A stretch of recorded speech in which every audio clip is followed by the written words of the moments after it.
President, why is the border more overwhelmed under your watch? Mr. President, on the border, why is it more overwhelmed under your watch? On the border, why is the border more overwhelmed under your watch, Mr. President? Because there are 3 countries that there are fewer immigrants coming from Central America and from Mexico. This is a totally different circumstance. What's on my watch now is Venezuela, Cuba, and Nicaragua. And the ability to send them back to those states is not rational. You could send them back and have them, we're working with Mexico and other countries to see if we can stop the flow. But that's the difference. Thank you. What is your administration doing, Mr. President? Looks like he's sending migrants to Delaware. Do you have any comment or response to that, sir? He should come visit. We have a beautiful shoreline. It's kind of insane that we have trucks and trains carrying oil all over this country rather than constructing pipelines, which would permit accessing more resources, cheaper, safer transmission.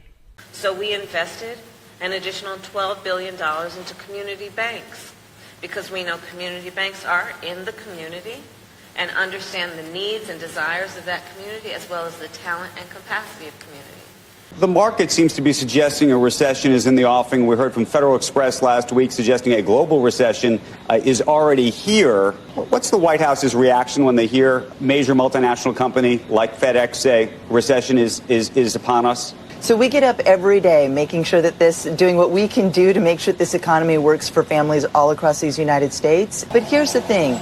We are at this moment in our economy where we still have continued strong job growth and continued low unemployment, and households are in a fairly good situation heading into this moment. So we believe that families and businesses have what they need to be able to weather the challenges, but certainly very challenging times. And then you add to it disasters like what just happened in Puerto Rico, where they had no electricity because of a storm. These kinds of climate challenges also are in front of us. And that would U.S. forces defend the island? Yes. So unlike Ukraine, to be clear, sir, U.S. forces, U.S. men and women, would defend Taiwan in the event of a Chinese invasion.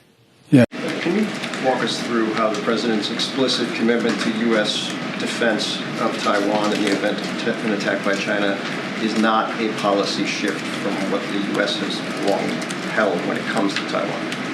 Well, as the president said in his interview on 60 Minutes, we continue to stand behind the one China policy. We continue to stand against unilateral changes to the status quo, and we continue to stand for peace and stability across the Taiwan Strait. The president has reiterated those basic commitments on every occasion that he's talked about Taiwan, including in this interview where he specifically and emphatically and unequivocally reinforced and reiterated the one China policy. He was asked a hypothetical question in this interview. He was asked a very similar question back in Tokyo in May. He gave a similar answer in Tokyo in May that he gave in the 60 Minutes interview. After that answer in Tokyo, someone said specifically to him, "Have you just announced a major policy change?" And he said, "No, I have not. I've answered a hypothetical question. I have not announced a policy change. When the President of the United States wants to announce a policy change, he will do so. He has not done so." Can I ask real quick, though, as a follow-up, is there a strategic effort here when it comes to deterrence? Is the President delivering an explicit message by answering a hypothetical, which he often doesn't? Well, all I will say is the President is a direct and straightforward person.